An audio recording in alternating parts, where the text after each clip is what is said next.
ओम सूर्याय नमः।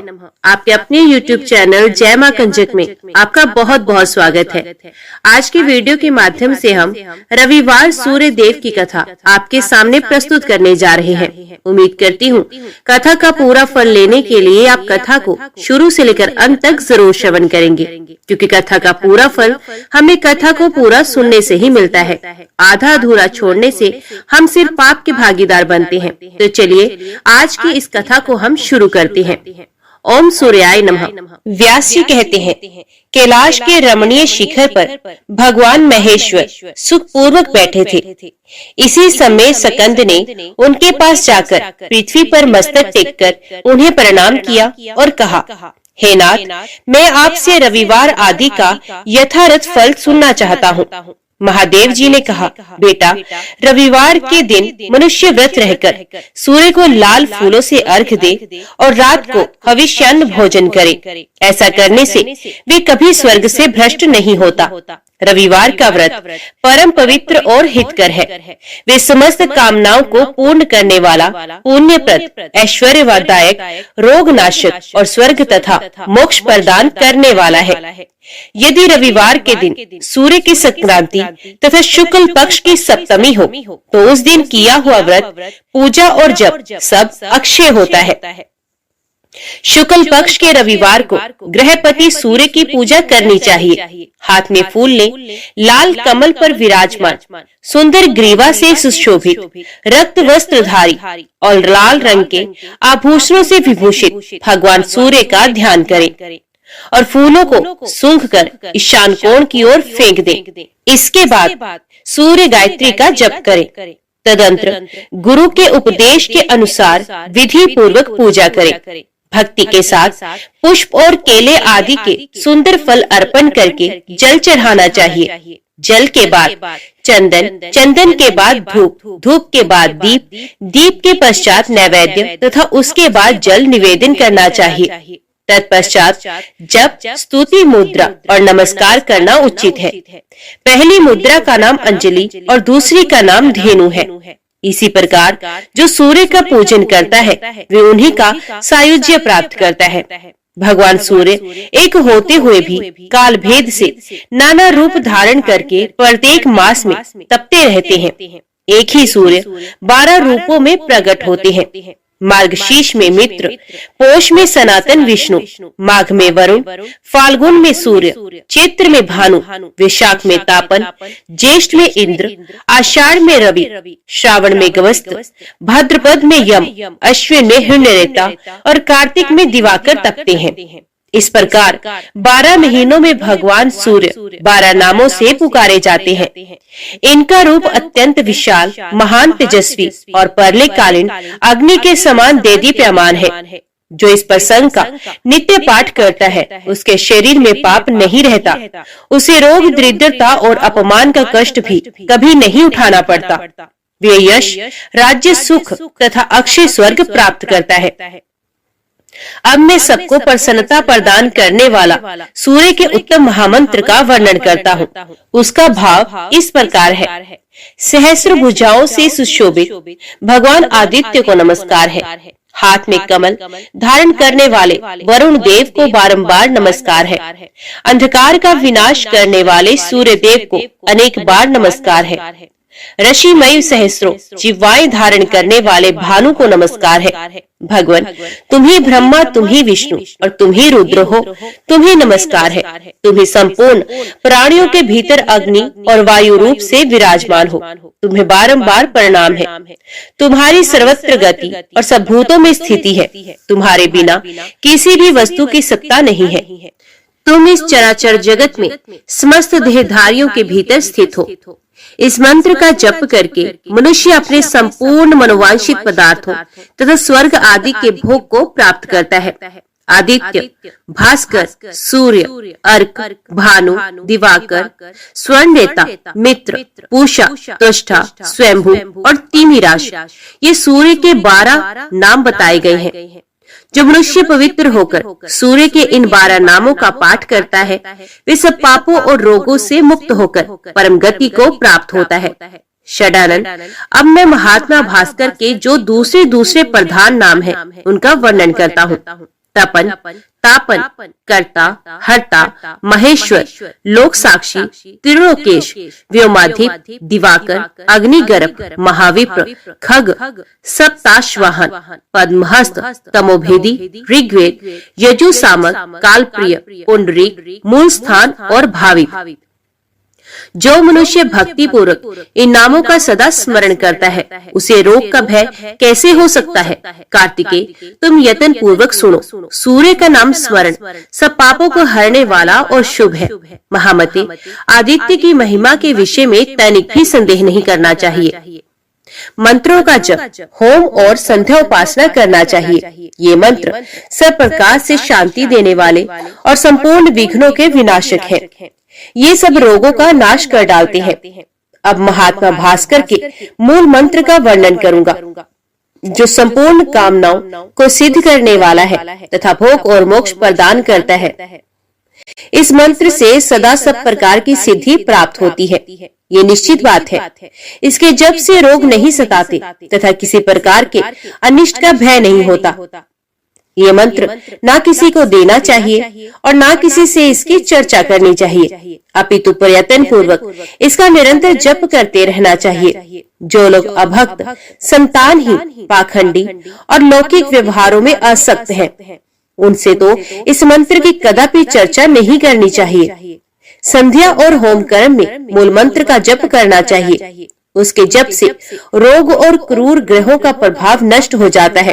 वत्स, दूसरे अनेकों शास्त्रों और बहुतेरे विस्तृत मंत्रों की क्या आवश्यकता है। इस मूल मंत्र का जप ही सब प्रकार की शांति तथा संपूर्ण मनोरथों की सिद्धि करने वाला है। देवता और ब्राह्मणों की निंदा करने वाले नास्तिक पुरुष को इसका उपदेश नहीं देना चाहिए। जो प्रतिदिन 1, 2 या 3 समय भगवान सूर्य के समीप इसका पाठ करता है, उसे अभीष्ट फल की प्राप्ति होती है। पुत्र की कामना वाले को पुत्र, कन्या चाहने वाले को कन्या, विद्या की अभिलाषा रखने वाले को विद्या और धनार्थी को धन मिलता है। जो शुद्ध आचार विचार से युक्त हो, संयम तथा भक्ति पूर्वक इस प्रसंग का श्रवण करता है, वे सब पापों से मुक्त हो सूर्य लोक को जाता है। सूर्य देवता के व्रत के दिन तथा अन्यान्य व्रत, अनुष्ठान, यज्ञ, पुण्य स्थान और तीर्थों में जो इसका पाठ करता है, उसे कोटि गुना फल मिलता है। व्यास जी कहते हैं, मध्य देश में भद्रेश्वर नाम से प्रसिद्ध एक चक्रवर्ती राजा थे। वे बहुत सी तपस्याओं तथा नाना प्रकार के व्रतों से पवित्र हो गए थे। प्रतिदिन देवता, ब्राह्मण, अतिथि और गुरुजनों का पूजन करते थे। उनका बर्ताव न्याय के अनुकूल होता था। वे स्वभाव के सुशील और शास्त्रों के तात्पर्य तथा विधान के पारगामी विद्वान थे। सदा सद्भाव पूर्वक प्रजाजनों का पालन करते थे। एक समय की बात है, उनके बाएं हाथ में श्वेत कुष्ठ हो गया। वैद्यों ने बहुत कुछ उपचार किया, किंतु उससे कोढ़ का चिन्ह और भी स्पष्ट दिखाई देने लगा। तब राजा ने प्रधान ब्राह्मणों और मंत्रियों को बुलाकर कहा, विप्रगण, मेरे हाथ में एक ऐसा पाप का चिन्ह प्रकट हो गया है, जो लोक में निंदित होने के कारण मेरे लिए दुस्सह रहा है। अतः मैं किसी महान पुण्य क्षेत्र में जाकर अपने शरीर का परित्याग कर दूंगा। ब्राह्मण बोले, महाराज, आप धर्मशील और बुद्धिमान हैं। यदि आप अपने राज्य का परित्याग कर देंगे तो ये सारी प्रजा नष्ट हो जाएगी। इसीलिए आपको ऐसी बात नहीं कहनी चाहिए। प्रभु, हम लोग इस रोग को दबाने का उपाय जानते हैं। वे ये है कि आप यत्न पूर्वक महान देवता भगवान सूर्य की आराधना कीजिए। राजा ने पूछा, विप्रवरों, किस उपाय से मैं भगवान भास्कर को संतुष्ट कर सकूंगा? ब्राह्मण बोले, राजन, आप अपने राज्य में ही रहकर सूर्य देव की उपासना कीजिए। ऐसा करने से आप भयंकर पाप से मुक्त होकर स्वर्ग और मोक्ष दोनों प्राप्त कर सकेंगे। ये सुनकर सम्राट ने उन श्रेष्ठ ब्राह्मणों को प्रणाम किया और सूर्य की उत्तम आराधना आरंभ की। वे प्रतिदिन मंत्र पाठ, नैवेद्य, नाना प्रकार के फल, अर्घ्य, अक्ष, जप पुष्प, मदार के पत्ते, लाल चंदन, कुमकुम, सिंदूर, कदली पत्र तथा उसके मनोहर फल आदि के द्वारा भगवान सूर्य की पूजा करते थे। राजा गुलर के पात्र में अर्घ्य सजाकर सदा सूर्यदेव को निवेदन किया करते थे। अर्घ्य देते समय वे मंत्री और पुरोहितों के साथ सदा सूर्य के सामने खड़े रहते थे। उनके साथ आचार्य, रानियां, अंतपुर में रहने वाले रक्षक तथा उनकी पत्नियां, दास वर्ग तथा अन्य लोग भी रहा करते थे। वे सब लोग प्रतिदिन साथ ही साथ अर्घ्य देते थे। सूर्य देवता के अंगभूत जितने व्रत थे उनका भी उन्होंने एकाग्रचित होकर अनुष्ठान किया। क्रमश 1 वर्ष व्यतीत होने पर राजा का रोग दूर हो गया। इस प्रकार उस भयंकर रोग के नष्ट हो जाने पर राजा ने संपूर्ण जगत को अपने वश में करके सबके द्वारा प्रभात काल में सूर्य देवता का पूजन और व्रत करना आरंभ किया। सब लोग कभी हविष्यान्न खाकर और कभी निराहार रहकर सूर्य देवता का पूजन करते थे। इस प्रकार ब्राह्मण, क्षत्रिय और वैश्य इन 3 वर्गों के द्वारा पूजित होकर भगवान सूर्य बहुत संतुष्ट हुए और कृपा पूर्वक राजा के पास आकर बोले, राजन, तुम्हारे मन में जिस वस्तु की इच्छा हो उसे वरदान के रूप में मांग लो। सेवकों और पूर्ववासियों सहित तुम सब लोगों का हित करने के लिए मैं उपस्थित हूँ। राजा ने कहा, सबको नेत्रदान करने वाले भगवान, यदि आप मुझे अभीष्ट वरदान देना चाहते हैं तो ऐसी कृपा कीजिए कि हम सब लोग आपके पास रहकर ही सुखी हों। सूर्य बोले, राजन, तुम्हारे मंत्री, पुरोहित, ब्राह्मण, स्त्रियां तथा अन्य परिवार के लोग सभी शुद्ध होकर कल्प पर्यंत मेरे रमणीय धाम में निवास करे। व्यास जी कहते हैं, यो कहकर संसार को नेत्र प्रदान करने वाले भगवान सूर्य वहीं अंतर ध्यान हो गए। तदंतर राजा भद्रेश्वर अपने पूर्ववासियों सहित दिव्य लोक में आनंद का अनुभव करने लगे। वहाँ जो कीड़े मकोड़े आदि थे वे भी अपने पुत्र आदि के साथ प्रसन्नता पूर्वक स्वर्ग को सिधारे। इसी प्रकार राजा, ब्राह्मण, कठोर व्रतों का पालन करने वाले मुनि तथा क्षत्रिय आदि अन्य वर्ण सूर्य देवता के धाम में गए। जो मनुष्य पवित्रता पूर्वक इस प्रसंग का पाठ करता है उसके सब पापों का नाश हो जाता है तथा वे रुद्र की भांति इस पृथ्वी पर पूजित होता है। जो मानव स्वयं पूर्व इसका श्रवण करता है उसे अभीष्ट फल की प्राप्ति होती है। इस अत्यंत गोपनीय रहस्य का भगवान सूर्य ने यमराज को उपदेश दिया था। भूमंडल पर तो व्यास के द्वारा ही इसका प्रचार हुआ है। ब्रह्मा जी कहते हैं, नारद, इस तरह नाना प्रकार के धर्मों का निर्णय सुनाकर भगवान व्यास शम्यप्राश में चले गए। तुम भी इस तत्व को श्रद्धा पूर्वक जानकर सुख से विचरो और समय अनुसार भगवान श्री विष्णु के सुयश का सानंद दान करते रहो। साथ ही जगत को धर्म का उपदेश देते हुए जगत गुरु भगवान को प्रसन्न करो। बोल सकते जी कहते हैं, भीष्म, ब्रह्मा जी के ऐसा कहने पर देवर्षि नारद मुनिवर श्री नारायण का दर्शन करने के लिए गंधमादन पर्वत पर बद्री का आश्रम तीर्थ में चले गए। ओम सूर्याय नमः। अभी श्रवण कीजिए दूसरी कथा।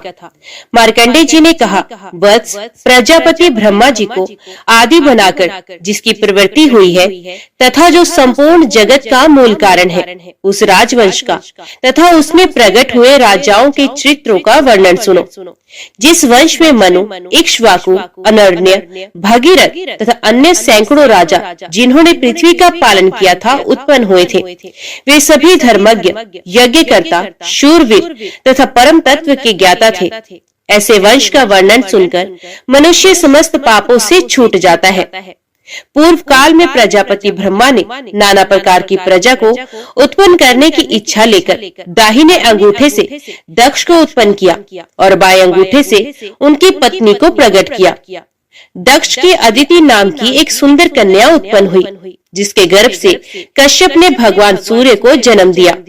क्रोष्टकी ने पूछा, भगवान, मैं भगवान सूर्य के यथार्थ स्वरूप का वर्णन सुनना चाहता हूँ।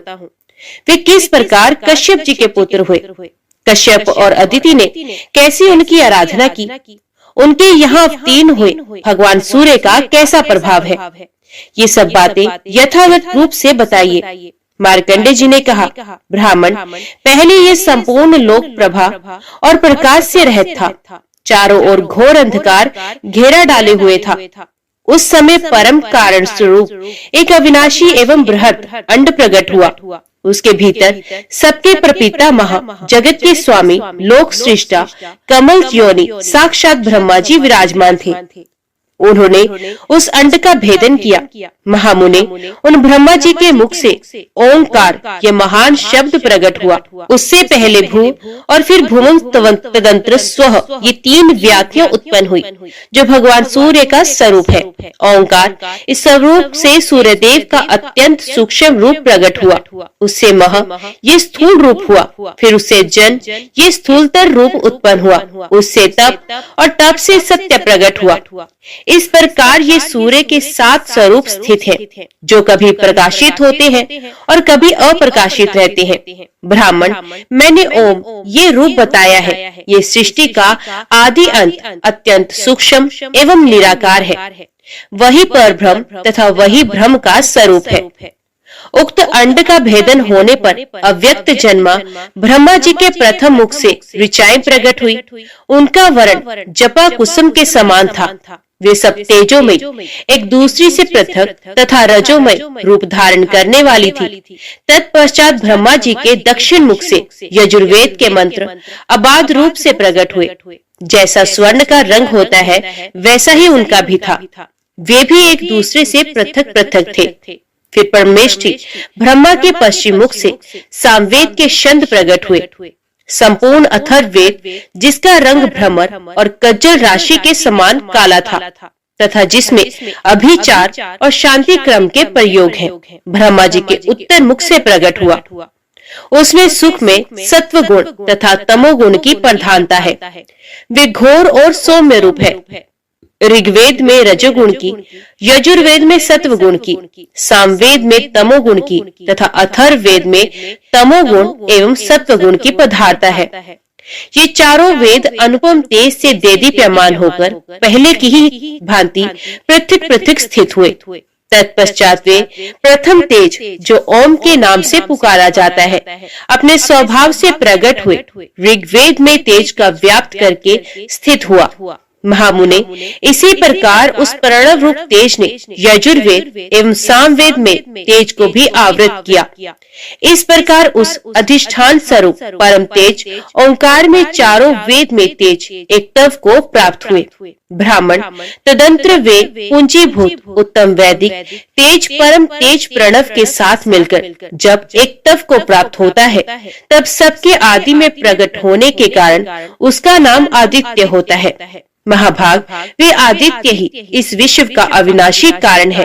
प्रातः काल, मध्याह्न तथा अपराह्न काल में आदित्य की अंगभूत वेदत्रिय है जिसे क्रमश ऋक, यजु और साम कहते हैं। वो तपती है। पूर्वाह में ऋग्वेद, मध्याह्न में यजुर्वेद तथा अपराह्न में सामवेद तपता है। इसलिए ऋगोदोक्त शांति क्रम पूर्वाह्न में, यजुर्वेद पौष्टिक क्रम मध्याह्न में तथा सामवेदोक्त अभिचारिक क्रम अपराह्न काल में निश्चित किया गया है। अभिचारिक क्रम मध्याह्न और अपराह्न दोनों कालों में किया जा सकता है, किंतु पितरों के श्राद्ध आदि काल अपराह्न काल में ही सामवेद के मंत्रों से करने चाहिए। सृष्टि काल में ब्रह्मा, ऋग्वेद में पालन काल में विष्णु, यजुर्वेद में तथा संहार काल में रुद्र सामवेद में कहे गए हैं। अतएव सामवेद की ध्वनि अपवित्र मानी गई है। इसी प्रकार भगवान सूर्य वेदात्मा, वेदों में स्थित वेद विद्या स्वरूप तथा परम पुरुष कहलाते हैं। वे सनातन देवता सूर्य ही रजोगुण और सत्वगुण आदि का आश्रय लेकर क्रमश सृष्टि, पालन और संहार के हेतु बनते हैं और इन क्रमों के अनुसार ब्रह्मा, विष्णु आदि नाम धारण करते हैं। वे देवताओं द्वारा सदा स्तवन करने योग्य हैं। वेद स्वरूप है, उनका कोई पृथक रूप नहीं है। वे सबके आदि हैं। संपूर्ण मनुष्य उन्हीं के स्वरूप है। विश्व की आधारभूता ज्योति भी वही है। उनके धर्म अथवा तत्व का ठीक ठीक ज्ञान नहीं होता। वे वेदांत गम्य, ब्रह्म एवं पर से भी पर हैं। तदंतर भगवान सूर्य के तेज से नीचे तथा ऊपर के सभी लोग संतप्त होने लगे।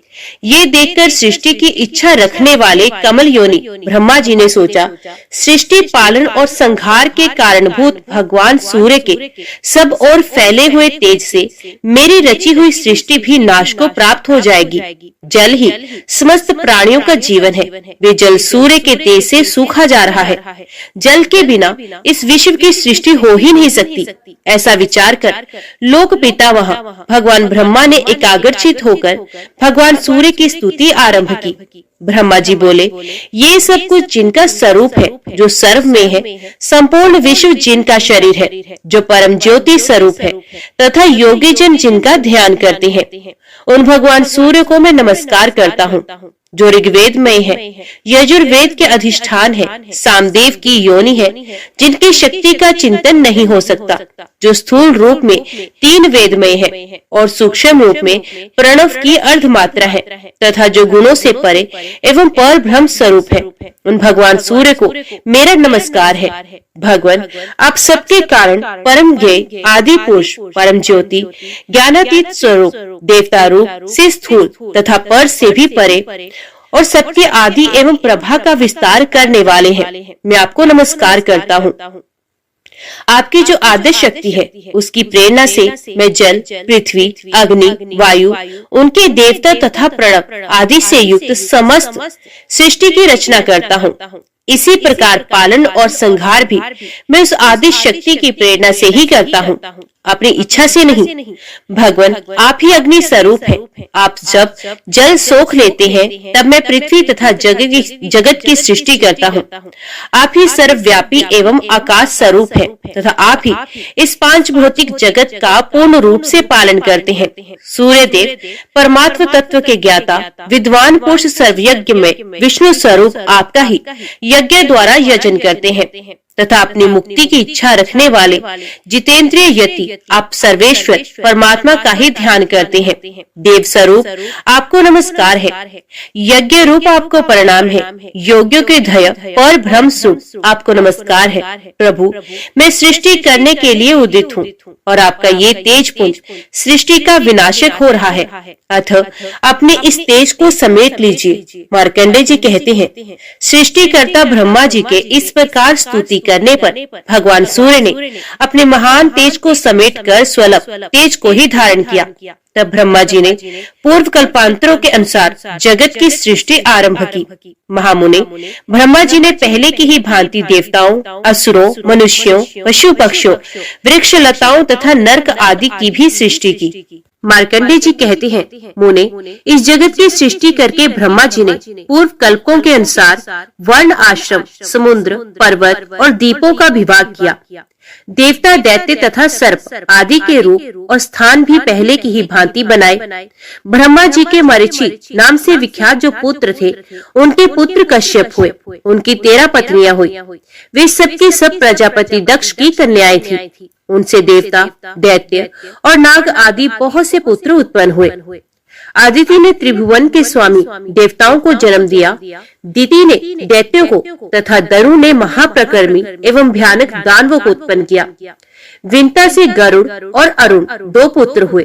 खसा के पुत्र यक्ष और राक्षस हुए। कद्रु ने नागों को और मुनि ने गंधर्वों को जन्म दिया। क्रोधा से कुलियाएं तथा अरिष्टा से अप्सराएं उत्पन्न हुई। ईरा ने एरावत आदि हाथियों को उत्पन्न किया। ताम्रा के गर्भ से श्येनी आदि कन्याएं उत्पन्न हुई। उन्हीं के पुत्र श्येन, भास और शुक आदि पक्षी हुए। ईला से वृक्ष तथा प्रधा से जल जंतु उत्पन्न हुए। कश्यप मुनि के अदिति के गर्भ से जो संतानें हुई, उनके पुत्र पौत्र, दोहित्र तथा उनके भी पुत्रों आदि से ये सारा संसार व्याप्त है। कश्यप के पुत्रों में देवता प्रधान है। इनमें कुछ तो सात्विक है, कुछ राजस है, तो कुछ तामस है। ब्रह्मवेत्ताओं में श्रेष्ठ परम श्रेष्ठ प्रजापति ब्रह्मा जी ने देवताओं को यज्ञ भाग का भोक्ता तथा त्रिभुवन का स्वामी बनाया, परंतु उनके सौतेले भाई दैत्यों, दानवों और राक्षसों ने एक साथ मिलकर उन्हें कष्ट पहुंचाना आरंभ कर दिया।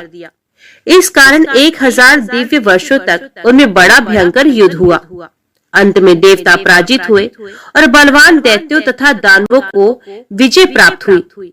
अपने पुत्रों को दैत्यों और दानवों के द्वारा पराजित एवं त्रिभुवन के राज्याधिकार से वंचित तथा उनका यज्ञ भाग छिन गया देख माता अदिति अत्यंत शोक से पीड़ित हो गई। उन्होंने भगवान सूर्य की आराधना के लिए महान यत्न आरंभ किया। वे नियमित आहार करती हुई कठोर नियमों का पालन और आकाश में स्थित तेजो राशि भगवान सूर्य का स्तवन करने लगी। अदिति बोली, भगवान, आप अत्यंत सूक्ष्म सुनहरी आभा से युक्त दिव्य शरीर धारण करते हैं। आपको नमस्कार है। आप तेज स्वरूप, तेजस्वियों के ईश्वर, तेज के आधार एवं सनातन पुरुष हैं। आपको प्रणाम है। गोपते, आप जगत को उपकार करने के लिए जब अपनी किरणों से पृथ्वी का जल ग्रहण करते हैं, उस समय आपका जो तीव्र रूप प्रकट होता है उसे मैं नमस्कार करती हूँ।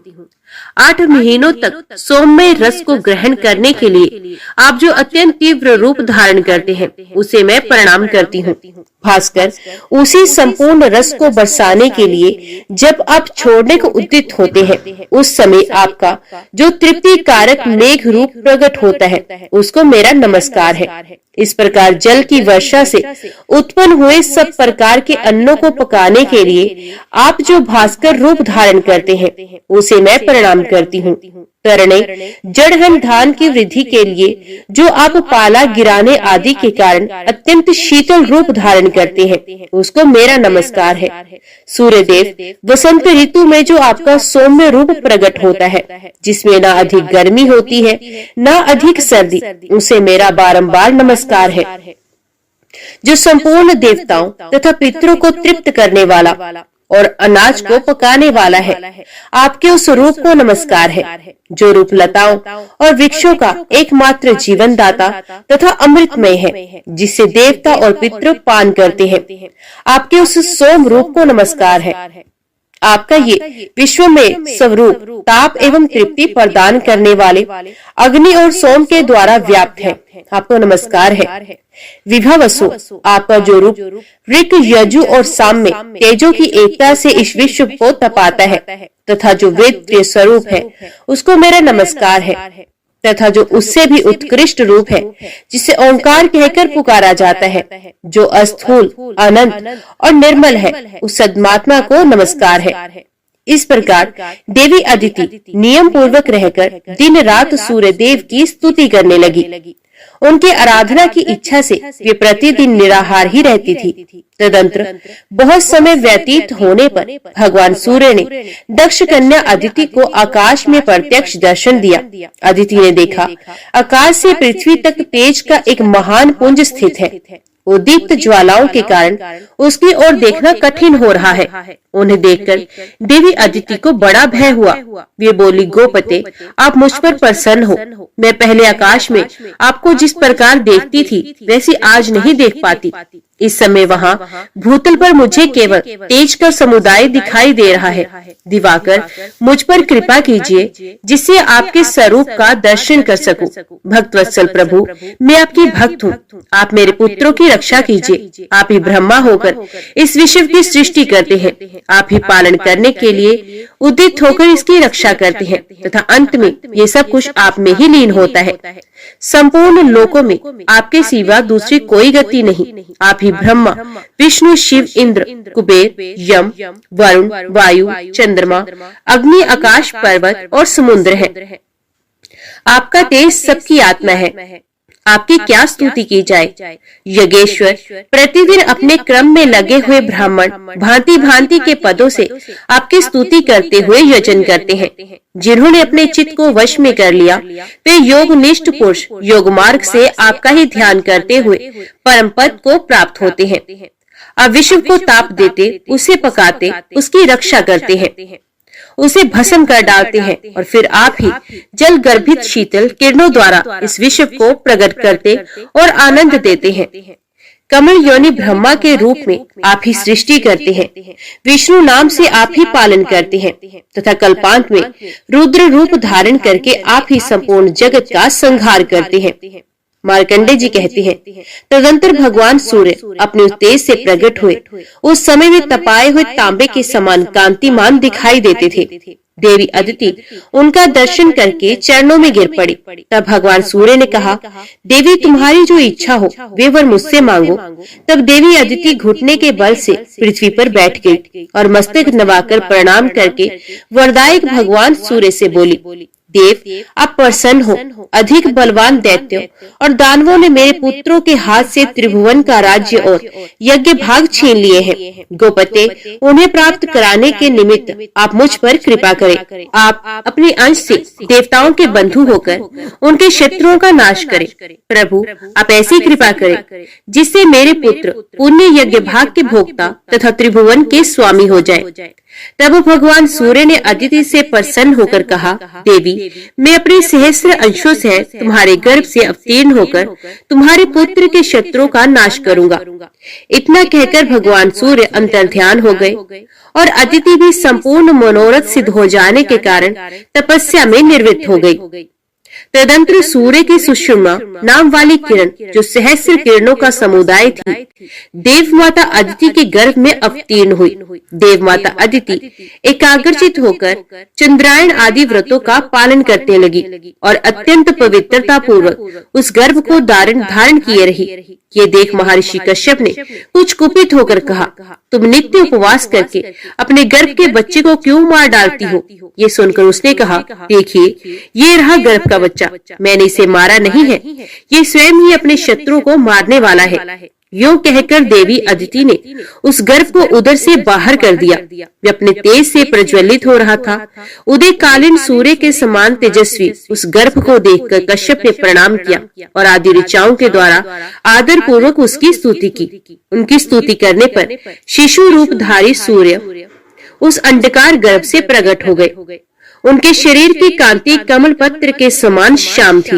वे अपने तेज से संपूर्ण दिशाओं का मुख उज्जवल कर रहे थे। तदंतर मुनि श्रेष्ठ कश्यप को संबोधित करके मेघ के समान गंभीर वाणी में आकाशवाणी हुई, मुने तुमने अदिति से कहा था कि इस अंडे को क्यों मार रही हो? उसी समय तुमने मारितम अंडम का उच्चारण किया था, इसलिए तुम्हारा ये पुत्र मार्तंड के नाम से विख्यात होगा और शक्तिशाली होकर सूर्य के अधिकार का पालन करेगा।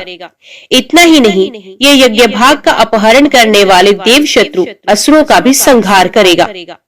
ये आकाशवाणी सुनकर देवताओं को बड़ा ही हर्ष हुआ और दानव बलहीन हो गए। तब इंद्र ने दैत्यों को युद्ध के लिए ललकारा। दानव भी उनका सामना करने के लिए आ पहुंचे। फिर तो देवताओं का असुरों के साथ घोर संग्राम हुआ। उनके अस्त्र शस्त्रों की चमक से तीनों लोकों में प्रकाश छा गया। उस युद्ध में भगवान सूर्य की क्रूर दृष्टि पड़ने तथा उनके तेज से दग्ध होने के कारण सब असुर जलकर भस्म हो गए। अब तो देवताओं के हर्ष की सीमा न रही। उन्होंने तेज के उत्पत्ति स्थान भगवान सूर्य और अदिति का स्तवन किया। उन्हें पूर्वत अपने अधिकार और यज्ञ के भाग प्राप्त हो गए। भगवान सूर्य भी अपने अधिकार का पालन करने लगे। वे नीचे और ऊपर फैली हुई किरणों के कारण कदम्ब पुष्प के समान सुशोभित हो रहे थे। उनका मंडल गोलाकार अग्निपिंड के समान था। तदंतर भगवान सूर्य को प्रसन्न करके प्रजापति विश्वकर्मा ने विनय पूर्वक अपनी संज्ञा नाम की कन्या उनको बिहा दी। विवस्वान से संज्ञा के गर्भ से वैवस्वत मनु का जन्म हुआ। क्रोष्टकी जी बोले, भगवान आपने आदिदेव भगवान सूर्य के महात्म्य और स्वरूप का विस्तार पूर्वक वर्णन किया। अब मैं उनकी महिमा का वर्णन सुनना चाहता हूँ। आप प्रसन्न होकर बताने की कृपा कीजिए। मार्कंडेय जी ने कहा, ब्राह्मण मैं तुम्हें आदिदेव सूर्य का महात्म्य बताता हूँ, सुनो। पूर्व काल में दम के पुत्र राज्यवर्धन बड़े विख्यात राजा हो गए हैं। वे अपने राज्य का धर्म पूर्वक पालन करते थे, इसलिए वहाँ के धन जन की दिनों दिन वृद्धि होने लगी। उस राजा के शासन काल में समस्त राष्ट्र तथा नगरों और गांव के लोग अत्यंत स्वस्थ एवं प्रसन्न रहते थे। वहाँ कभी कोई उत्पात नहीं होता था, रोग भी नहीं सताता था, सांपों के काटने का तथा अनावृष्टि का भय भी नहीं होता था। राजा ने बड़े बड़े यज्ञ किए, याचकों को दान दिए और धर्म के अनुकूल रहकर विषयों का उपभोग किया। इस प्रकार राज्य करते तथा प्रजा का भली भांति पालन करते हुए उस राजा के 7000 वर्ष ऐसे बीत गए मानो एक ही दिन व्यतीत हुआ हो। दक्षिण देश के राजा विदुर की पुत्री माननी राज्यवर्धन की पत्नी थी। एक दिन वे सुंदरी राजा के मस्तक में तेल लगा रही थी। उस समय वे राज परिवार के देखते देखते आंसू बहाने लगी। रानी के आंसुओं की बूंदें जब राजा के शरीर पर पड़ी तो उसे मुख पर आंसू बहाती देख उन्होंने मानिनी से पूछा, देवी ये क्या? स्वामी के इस प्रकार पूछने पर उस मनस्विनी ने कहा, कुछ नहीं। जब राजा ने बार बार पूछा तब उस सुंदरी ने राजा की केश राशि में एक पका बाल दिखाया और कहा, राजन ये देखिए, क्या ये मुझ अभागिनी के लिए खेद का विषय नहीं है? ये सुनकर राजा हंसने लगे। उन्होंने वहाँ एकत्रित हुए समस्त राजाओं के सामने अपनी पत्नी से हंसकर कहा, शुभे, शोक की क्या बात है? तुम्हें रोना नहीं चाहिए। जन्म, वृद्धि और परिणाम आदि विकार सभी जीवधारियों के होते हैं। मैंने तो समस्त वेदों का अध्ययन किया और हजारों यज्ञ किए, ब्राह्मणों को दान दिया और मेरे कई पुत्र भी हुए। अन्य मनुष्यों के लिए जो अत्यंत दुर्लभ है, ऐसे उत्तम भोग भी मैंने तुम्हारे साथ भोग लिए। पृथ्वी का भली भांति पालन किया और युद्ध में भली भांति अपने धर्म को निभाया। भद्रे, और कौन सा ऐसा शुभ कर्म है जो मैंने नहीं किया? फिर इन पके बालों से तुम क्यों डरती हो? शुभे, मेरे बाल पक जाए, शरीर में झुर्रियां पड़ जाए तथा ये देह भी शिथिल हो जाए, कोई चिंता नहीं। मैं अपने कर्तव्य का पालन कर चुका हूँ। कल्याणी, तुमने मेरे मस्तक पर जो पका बाल दिखाया है, अब वनवास लेकर उसकी भी दवा करता हूँ। पहले बाल्यावस्था और कुमार अवस्था में तत्कालोचित कार्य किया जाता है, फिर युवावस्था में यौवनोचित कार्य किए जाते हैं तथा बुढ़ापे में वन का आश्रय लेना उचित है। मेरे पूर्वजों तथा उनके भी पूर्वजों ने ऐसा ही किया है, अतः मैं तुम्हारे आंसू बहाने का कोई कारण नहीं देखता। पके बाल का दिखाई देना तो मेरे लिए महान अभय उदय का कारण है। महाराज की ये बात सुनकर वहां उपस्थित हुए अन्य राजा, पूर्ववासी तथा पार्श्ववर्ती मनुष्य उनसे शांति पूर्वक बोले, राजन, आपकी इन महारानी को रोने की आवश्यकता नहीं। रोना तो हम लोगों को अथवा समस्त प्राणियों को चाहिए, क्योंकि आप हमें छोड़कर वनवास लेने की बात मुंह से निकाल रहे हैं। महाराज, आपने हमारा लालन पालन किया है। आपके चले जाने की बात सुनकर हमारे प्राण निकले जाते हैं। आपने 7000 वर्षों तक इस पृथ्वी का पालन किया है। अब आप वन में रहकर जो तपस्या करेंगे, वे इस पृथ्वी पालन जनित पुण्य की 16वीं कला के बराबर भी नहीं हो सकती। राजा ने कहा, मैंने 7000 वर्षों तक इस पृथ्वी का पालन किया। अब मेरे लिए ये वनवास का समय आ गया है। मेरे कई पुत्र हो गए। मेरी संतानों को देखकर थोड़े ही दिनों में यमराज मुझे यहाँ रहने नहीं देगा। नागरिकों, मेरे मस्तक पर जो ये सफेद बाल दिखाई देता है, इसे अत्यंत भयानक कर्म करने वाली मृत्यु का दूत समझो। अतः मैं राज्य पर अपने पुत्र का अभिषेक करके सब भोगों को त्याग दूंगा और वन में रहकर तपस्या करूंगा। जब तक यमराज के सैनिक नहीं आते तभी तक ये सब कुछ मुझे कर लेना है। तदंतर वन में जाने की इच्छा से महाराज ने ज्योतिषियों को बुलाया और पुत्र के राज्य अभिषेक के लिए शुभ दिन एवं लगन पूछे। राजा की बात सुनकर वे शास्त्रदर्शी ज्योतिषी व्याकुल हो गए। उन्हें दिन, लगन और होरा आदि का ठीक ज्ञान ना हो सका। तदंतर अन्य नगर, अधीन राज्यों तथा उस नगर से भी बहुत से श्रेष्ठ ब्राह्मण आए और वन में जाने के लिए उत्सुक राजा राज्यवर्धन से मिले। उस समय उनका माथा कांप उठा और वे बोले, राजन, हम पर प्रसन्न होइए और पहले की भांति अब भी हमारा पालन कीजिए। आपके वन चल जाने पर समस्त जगत संकट में पड़ जाएगा, अतः आप ऐसा यत्न करें जिससे जगत को कष्ट न हो। इसके बाद मंत्रियों, सेवकों, वृद्ध नागरिकों और ब्राह्मणों ने मिलकर सलाह की, अब यहाँ क्या करना चाहिए। राजा राज्यवर्धन अत्यंत धार्मिक थे। उनके प्रति सब लोगों का अनुराग था। इसलिए सलाह करने वाले लोगों में ये निश्चय हुआ कि हम सब लोग एकाग्रचित एवं भली भांति ध्यान प्रायण होकर तपस्या द्वारा भगवान सूर्य की आराधना करके इन महाराज के लिए आयु की प्रार्थना करें। इस प्रकार एक निश्चय करके कुछ लोग अपने घरों पर विधि पूर्वक अर्घ्य, उपचार आदि उपहारों से भगवान भास्कर की पूजा करने लगे।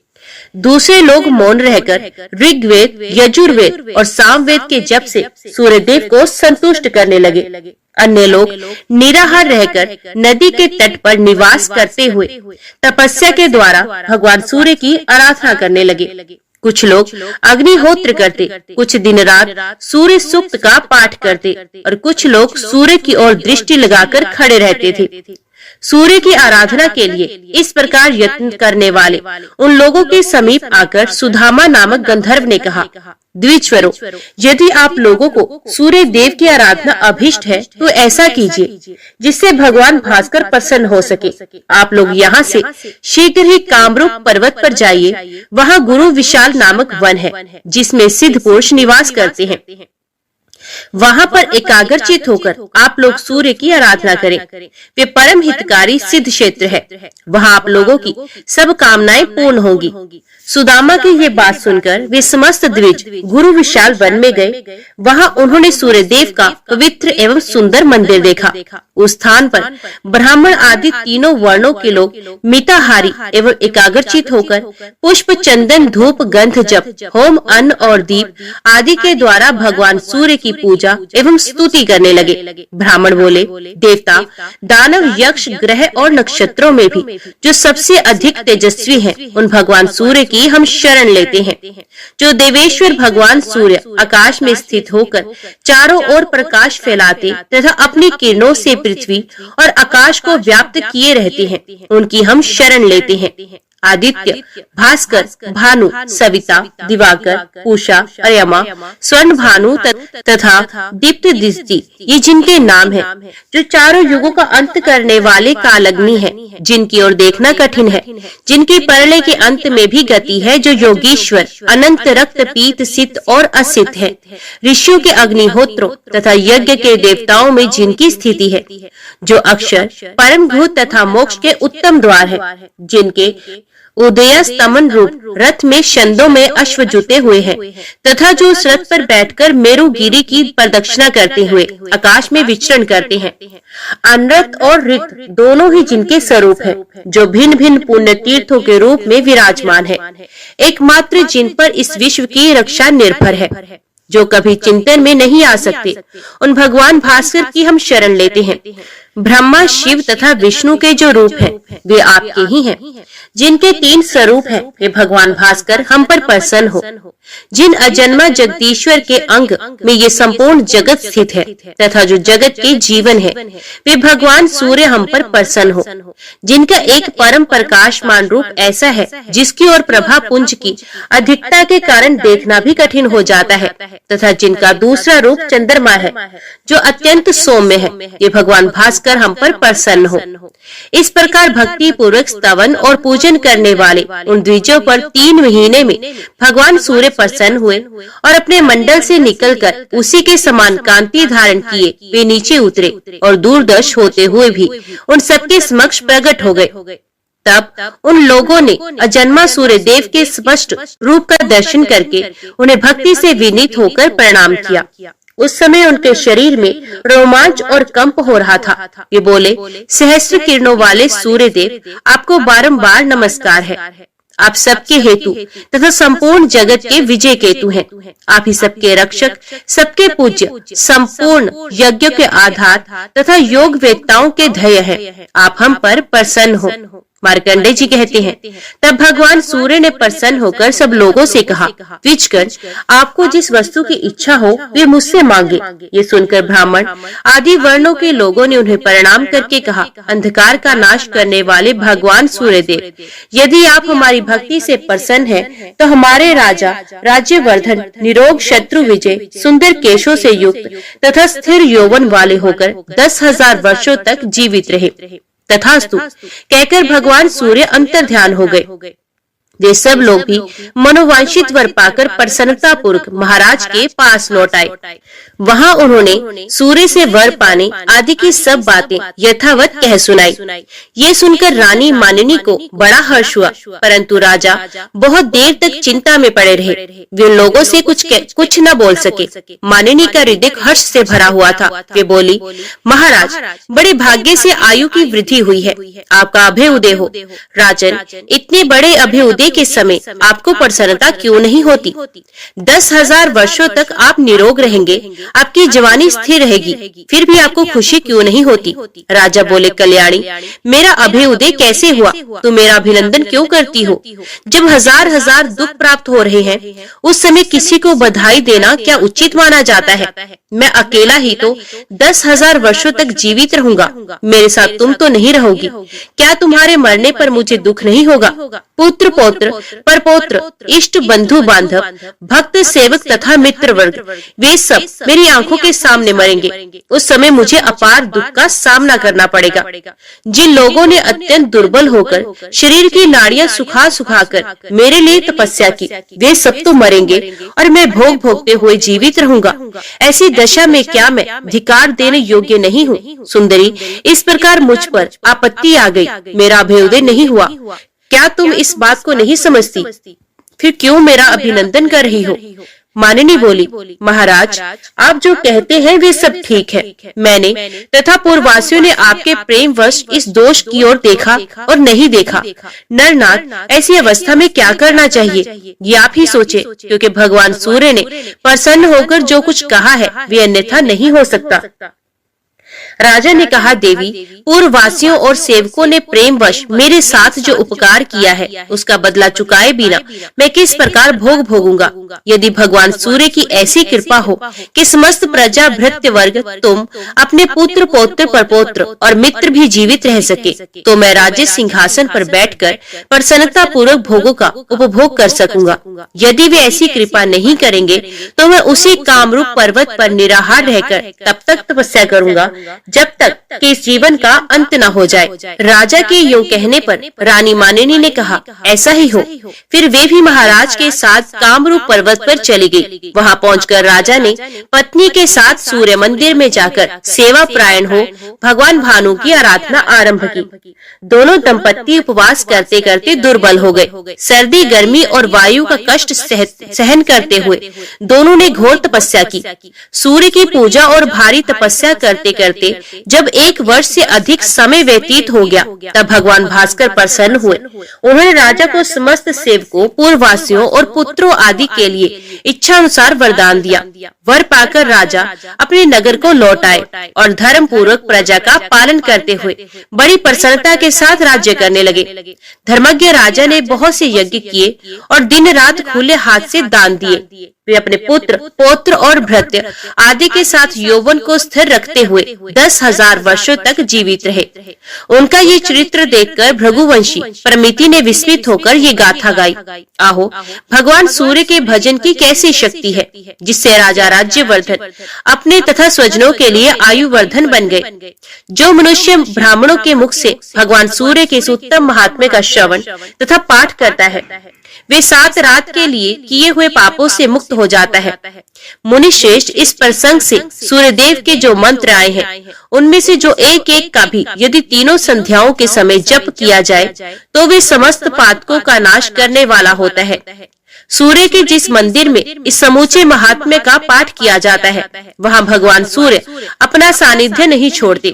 अतः ब्राह्मण, यदि तुम्हें महान पुण्य की प्राप्ति अभिष्ट हो तो सूर्य के इस उत्तम महात्म्य को मन ही मन धारण एवं जप करते रहो। द्विश्रेष्ठ, जो सोने के सींग और अत्यंत सुंदर शरीर वाली दुधारू गाय दान करता है तथा जो अपने मन को संयम में रखकर 3 दिनों तक इस महात्म्य का श्रवण करता है, उन दोनों का समान ही पुण्य फल की प्राप्ति होती है।